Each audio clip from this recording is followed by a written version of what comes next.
Welcome back to the channel. If you are a freelancer, a consultant, or you run your own single member LLC and you are pulling in a serious money, and I mean $200, $300, $500,000 a year, I need you to stop scrolling for the next 20 minutes because this video might genuinely save you tens of thousands of dollars in taxes every single year.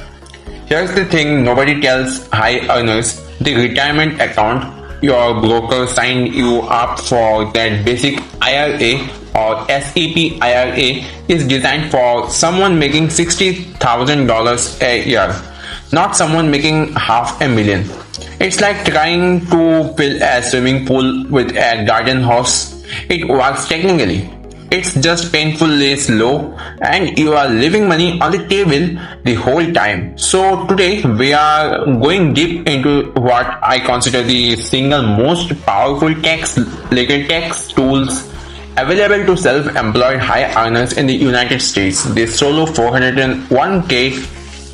And I am not just talking about the basics, we are going all the way: the Mega Backdoor Roth, Checkbook Control over real estate and private deals, cross-border strategies if you work intentionally, even how to double your shelter by hiring your spouse. Stick around because the strategy number 2 alone could be worthy $50,000 a year to the right person. So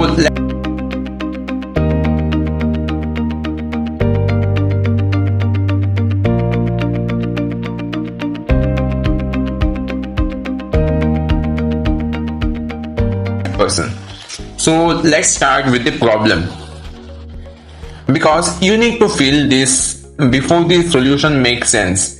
If you are self-employed and doing well, you are getting hit from every direction: federal income tax, state tax, local tax. If you are unlucky, even enough to live somewhere like New York City, and then on top of all of that, self-employment tax. There's the social security and Medicare tax that a normal employer splits with their employer. But when you work for yourself, guess what? You are the employer, you pay both halves, and stack all of that together, and high earning freelancers can see as an effective tax rate, not their tax bracket. Their actual average rate climbing past 45 or 50%. Think about that for a second. Almost half of what you earn gone before you even get invest of $1 of it. And this is exactly why the standard advice, just open a Roth IRA, is almost insulting at this income level. Roth IRAs such teeny contribution limits that for a high earner, they are basically rounding error. The SEP IRAs are a bit better, but they are rigid. They lock you into one formula and don't let you to do the advanced moves we are about to cover. You need to do something built for scale. That's what we are building today. So before we go further, let's nail down two terms you will hear me use a lot because they matter more than the most people even realize. The first, tax drag. Think of tax drag like sand in the gears of your investment engine. Every dollar you lose to tax today is a dollar that can never compound for you in the market.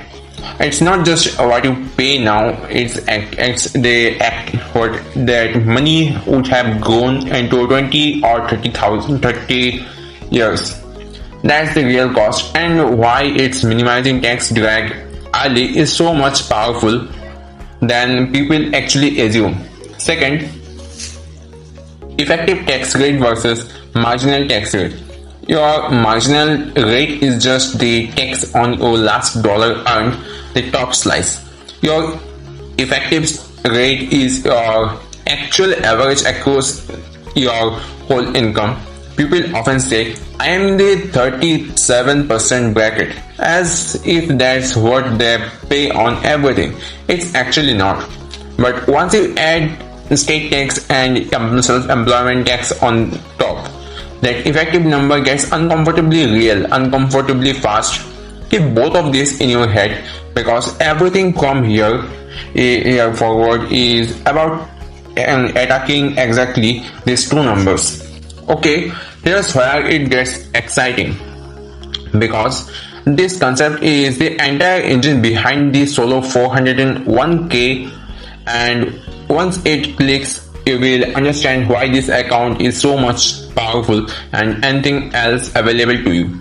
Under the tax code, if you are self-employed and you don't have full-time W2 employees, something most magical happens. You literally exist two people in the eyes of IRAs in the exact same tax year. You are simultaneously the employee and the employer. And why does that even matter? Because each of those two identities gets its own separate bucket to contribute into. As the employee, you can put money in from your personal paycheck. As the employer, your business can put additionally money in from company profits, two buckets, two separate limits, one person. That's not a loophole, it's literally how the law is written, and it's a reason for solo 401k can shelter almost triple of what the IRA actually allows. Picture it like this: you are just an employee saving for retirement. You are also the CEO of your own company, matching your own contribution. Except in this case, you get to decide how generous that match is up to the legal max. Let's break down exactly what each bucket actually looks like. Bucket number 1, you, the employee. This is the part that actually feels more familiar. It works a lot like a 401k at a normal job. As the employee, you can defer up to 100% of your compensation up to a hard statutory cap, $23,000 for recent years, and that number is typically ticks up slightly with inflation. And if you are 50 or older, you get an extra $705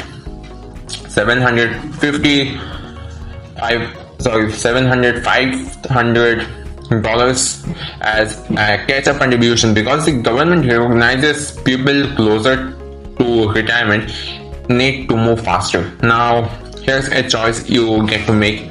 Do you want this money pre-tax, meaning it lowers your taxable income right now and you pay tax later when you withdraw it in retirement?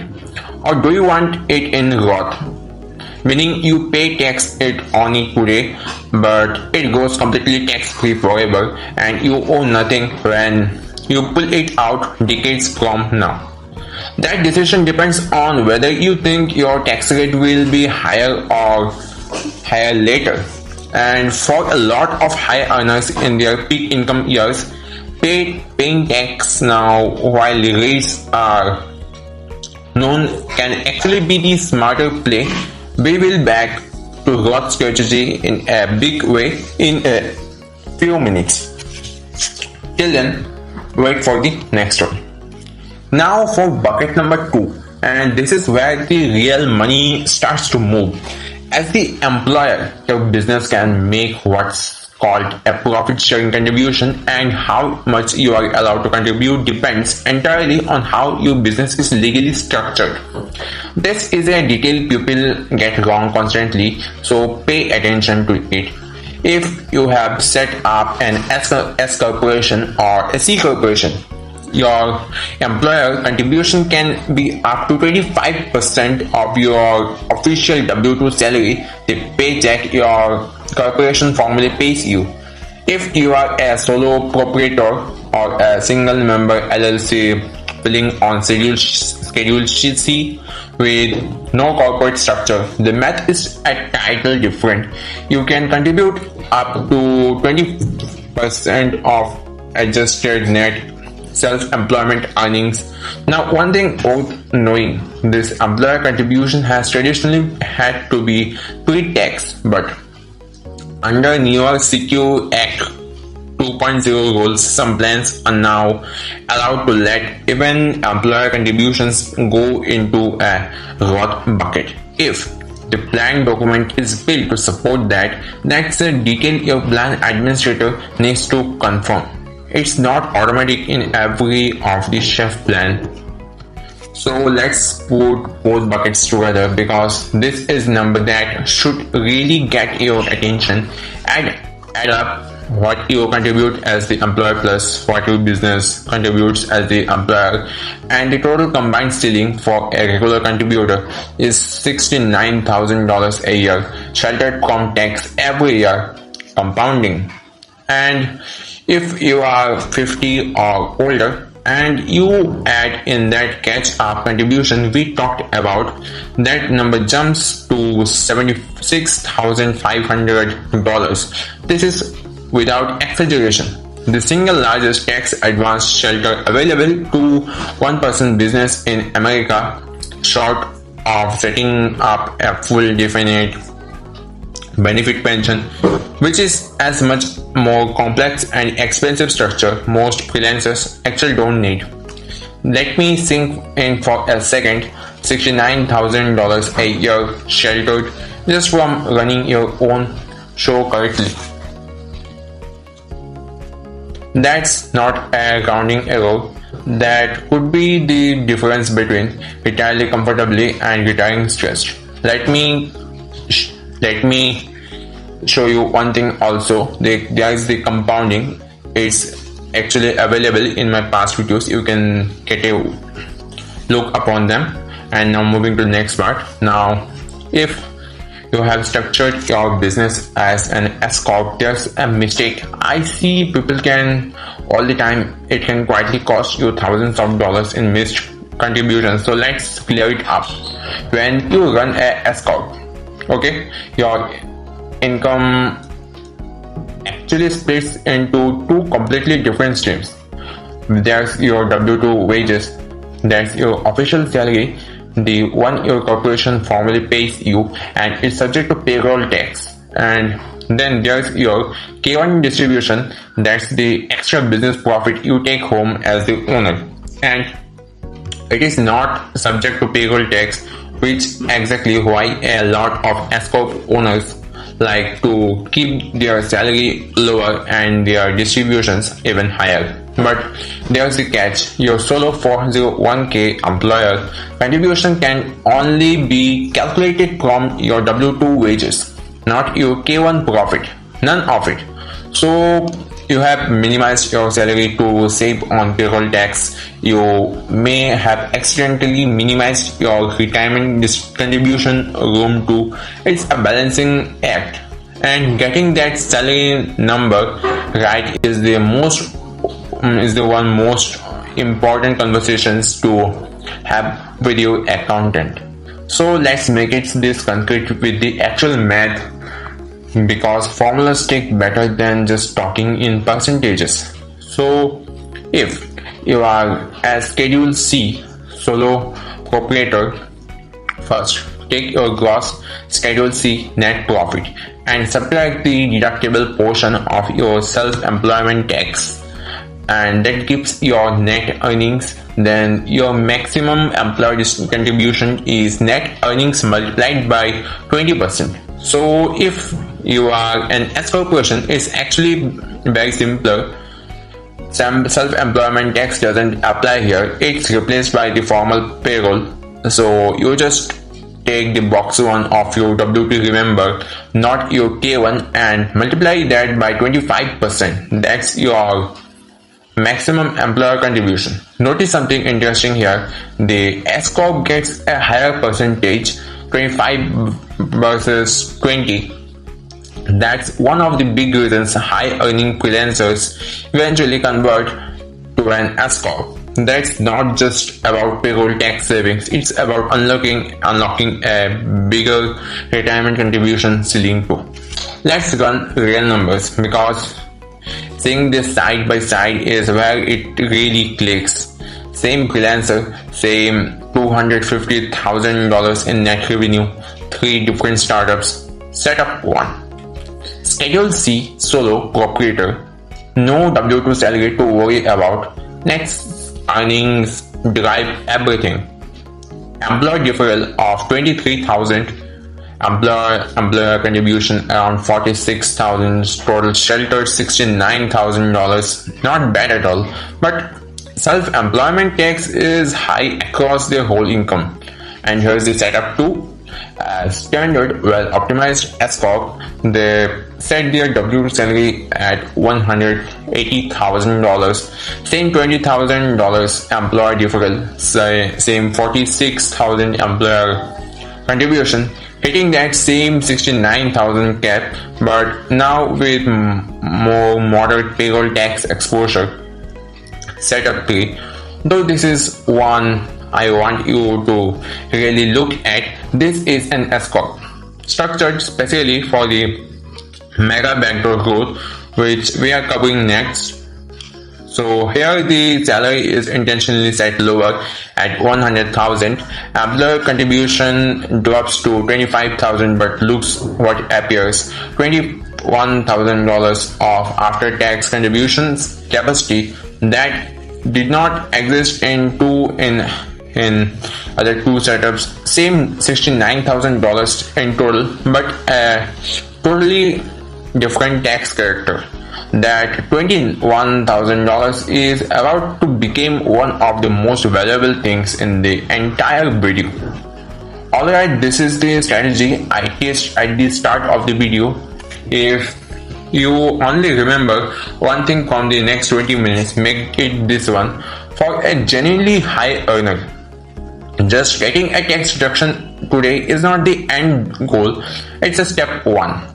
The real end game is getting your money into your account where it goes completely tax free forever, so you never owe the IRS under dime on it. That's what the Mega Backdoor Roth is built to do, and it lets you push away beyond the normal growth contribution limits most people think they are stuck with. The mechanism that it makes this whole thing legal and possible is called an in-plan Roth rollover, or IRR. Here's the simple version. You contribute money into your 401ks as after-tax dollars, not pre-tax, not Roth, just plain after-tax. Then, using a rule inside your own plan, you immediately convert those after-tax dollars into your Roth bucket. The second that conversation happens, every future dollar of growth on that money becomes permanently tax-free. No tax when it goes, no tax when you take it out in retirement, nothing. Let's walk through exactly how you execute this step by step. Here's the exact 3-step sequence, and the order actually matters, so follow along closely. Step A, max out your core deferral. Put the full $20,000 into your account, either pre-tax or growth, using the standard employee elective deferral. The step B, this is the special move. Instead of stopping there, you make additional voluntary after-tax contributions above and beyond your normal deferral. Above and beyond the employer match, how much can you add? Take the total. $69,000 limit, subtract what you and your employer contribution actually put in, and whatever's left is after tax space. In our S-Corp example a moment ago, remember that $21,000 number? That's exactly this. And the last step C, this is the crucial part. Convert after tax money into Roth as fast as possible. Though in that plan, Roth rollover we just talked about, quite a rush. Because if you let that after tax money just sit there and go converting it, Any growth that happens before conversation becomes taxable later. So the move is contribute then convert almost immediately. So there's little to no growth left over to tax. Do it right and you have just pushed tens of thousands of next dollars into permanent tax-free account. Now I have to give you a reality check there, because this is where a lot of people get excited because they try to set this up and hit a wall. So you cannot do a Mega Backdoor Roth with the pre of the shelf solo 401k that most big name discount brokerages hand you when you open an account. Those standard plan documents simply don't have the features built in. They are not designed for this. To actually execute this strategy, you need to custom prototype plan document set up though a specialized third-party administrator, often just called the TPA. That custom plan needs to include three specific things: the ability to make voluntary after-tax contributions in the first place, separate ledger tracking so your after-tax money is clearly distinguished from your own buckets, and explicit plan language that allows in-service conversations or even the rollovers, meaning you can convert that money while you are actively working, not just after you retire. That isn't a huge expense in the grand scheme of things, but you don't need to shop for the right providers. So it's a small setup cost for what could be tens of thousands of dollars in tax-free growth every year.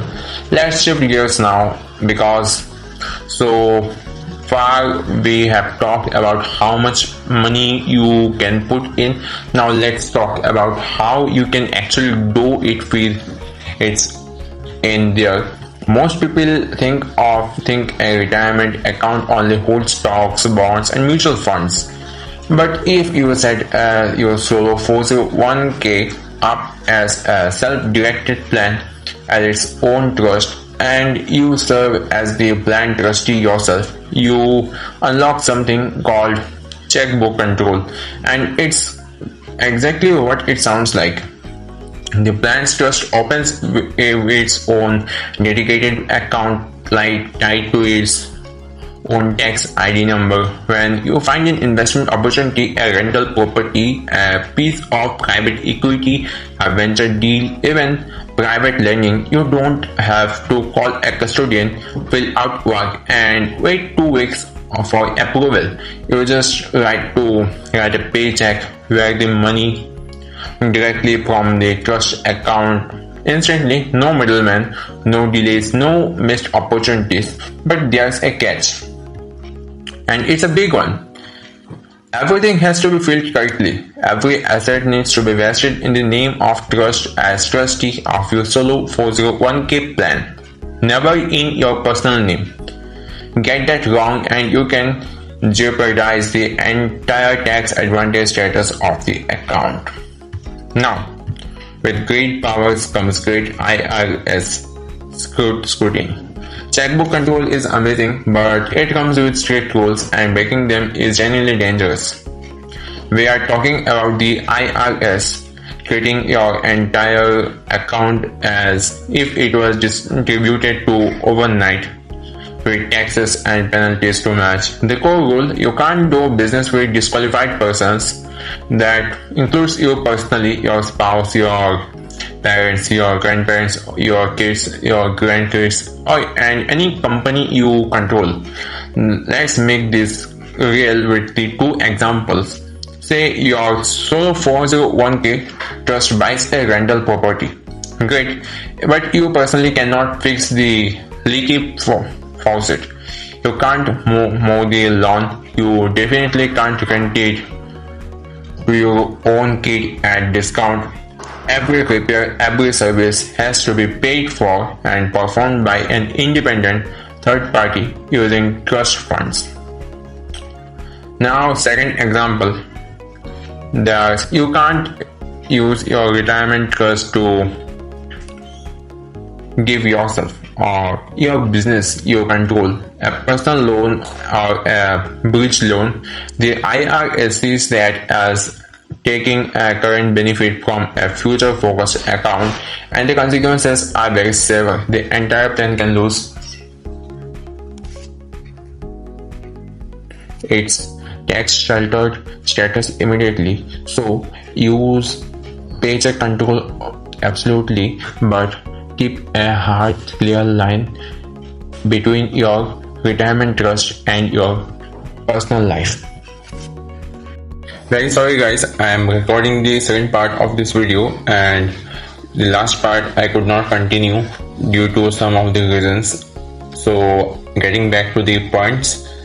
So checkbook control architecture, let's shift gears now. So because so far we have talked how much money you can put in, now let's talk about what you can actually do with it once it's in there. Most people think a retirement account only holds stocks, bonds and mutual funds, but if you set your solo 401k as an self-directed plan with its own trust and you serve as the plan trustee yourself, you unlock something called checkbook control, and it's exactly what it sounds like. The plan trust opens its dedicated bank account tied to its own tax ID number. When you find an investment opportunity, a rental property, a piece of private equity, a venture deal, even private lending, you don't have to call a custodian, fill out paperwork and wait 2 weeks of approval. So you just have to write a check or wire the money directly from the trust account instantly. No middleman, no delays, no missed opportunities. But there's a catch, and it's a big one. Everything has to be titled correctly. Every needs added, every asset needs to be vested in the name of the trustee, as the trustee of your solo 401k plan, never in your personal name. And get that wrong, and you can jeopardize the entire tax advantage status of the account. Don't worry, because you may think I'm just recalling all of these things and I'm redoing all the things. There was a technical error in my videos, so you avoid that. And getting back to the content, now with great powers comes the IRS scrutiny. Checkbook control is amazing, but it comes with stricter rules, and breaking them is genuinely dangerous. We are talking about the IRS treating your entire account as if it was distributed to you overnight, with taxes and penalties to match. The core rule here, in the previous I actually explained, you can't do business with disqualified persons. That includes you personally, your spouse, your parents, your grandparents, your kids, or even your grandkids, and any company you control. Let's make this real with 2 examples. Say you solo 401k trust buys a rental property, great, but you personally cannot fix the leaky faucet. You can't mow the lawn. You definitely can't rent it out to your own kid at a discount. Even the repair, every service has to be paid for and performed by an independent third party using trust funds. And there's a second example I have also discussed, but let me clear it up again. You can't use your retirement trust to give yourself or a business you control a personal loan or a bridge loan. The IRS sees that as taking a current benefit from a future focused account, and the consequences are very severe. The entire plan can lose its tax shelter status immediately. So checkbook control absolutely, but keep a heart clean, because in between your retirement trust and your personal life. So get up on that. And now getting up to the main content. Now cross-border and the FEIE contribution trap.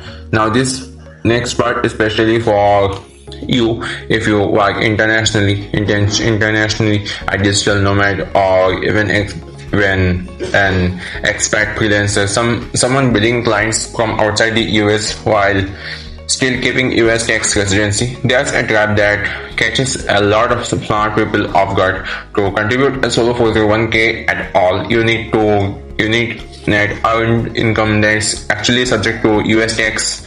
Sounds obvious, right? But here's the trap. If you use the foreign earned income exclusion or FEIA to exclude all of your foreign income, which can wipe out over $100,000 of income from your US tax return, you may accidentally bring your taxable US earned income down to zero, and if that number is at zero, your ability to contribute to your solo 401ks disappears with it. So the fix is choosing your tools carefully. Either exclude only a portion of your income under the FEIE, keeping some earned income intact, and consider using the foreign tax credit instead. The FTC lets you report your foreign income but get a dollar for dollar credit for taxes you already paid abroad. That preserves your earned income base, which means you keep your ability to fund your solo 401k. That's a genuine trade-off, and it's worth running the number both ways with your accountant. So sticking with the international for one more moment, if your self-directed solo 401k trust ends up holding foreign assets or a foreign bank account, you don't get a pass on international reporting just because the money is inside a retirement plan. The key number to remember is $10,000. If the total value of foreign holdings tied to your trust exceeds that amount at any point during the calendar year, even for a single day, you are required to file what's called the FBAR or FinCEN Prom 114. Okay, and when you file, the report needs to be clearly show both the trust tax ID number and your personal details as trustee. Skip this and you are not looking at a small fine. Non-willful failure to file penalties can get genuinely painful. If you are running international alternative investments, though your solo 401k, this is not optional paperwork. Put it on the calendar every single year. So, okay, here's a strategy that feels almost too generous to be legal, but it absolutely is when done correctly. The word solo in solo 401k is honestly a bit misleading. You can't add regular outside employers to this plan. That's true, but you can add your spouse as long as they are doing real documented work for the business and they are paid a reasonable wage for that work. Why does this matter so much? So because if your spouse is a legitimate employee, they get their own $69,000 contribution capacity completely separate from yours. Add that to your own $69,000 and suddenly a single household can shelter $138,000 a year. And if you are both 50 or even older, that climbs to $150,000 in one household in 1 year. But there's the catch, and this is important. The IRS will absolutely scrutinize this if you ever get audited. So you need real documentation, a genuine job description, timesheets showing actual hours worked, and the W2 payroll records that reflect reasonable wage for the work being done. Does just put your spouse on payroll for a token amount to game the system. Build it as a real role, and this strategy holds up beautifully. So let's talk about staying out of trouble, because none of these strategies matter if you get tripped up on paperwork. And please guys, the background is the noise is very frustrating. Please keep avoiding that. So back into the content. First, the big one. once your total plan assets, everything combined, pre-tax growth costs $250,000 at the end of your fiscal year, you are required to file IRS Form 5500EZ. Miss that deadline and the penalties are brutal. $250 per day. Yeah, up to a maximum of $150,000 for a single unbilled return. Don't let a paperwork oversight turn into a 5 or 6 figure mistake. So, back into the content, please again. The background noise is very much frustrating, and please keep avoiding that as much as possible. So, on timing, you can generally establish or plan until your tax filing deadline, including extensions, and still count profit sharing contribution for that next year, tax year. So if you are an S-Corp, your employee deferral needs to be formally elected in writing by December 31st, though the actual cash can be deposited as late as your corporate filing deadline, March 15th or September 15th, with an extension. And if you are a solo proprietor, you get a bit more breathing room. You can establish and fully fund your plan right up until your individual filing deadline, 15th April or October 15th, with an extension. Mark these dates up, and missing them is one of the most avoidable mistakes in the entire strategy. So let's bring it all. We covered a lot today. The dual capacity model that lets you contribute as both as employee and an employer, the $69,000 combined ceiling, choosing both Schedule C and S-Corp structures, and the Mega Backdoor Roth, and how to actually execute it step by step. Checkbook Control for real estate and the private investments, the rules that keep you complaint internationally, and the spousal strategy that can double your entire household shelter. Here's my honest advice. This is powerful stuff, but it is not a do-it-yourself with a YouTube video kind of project.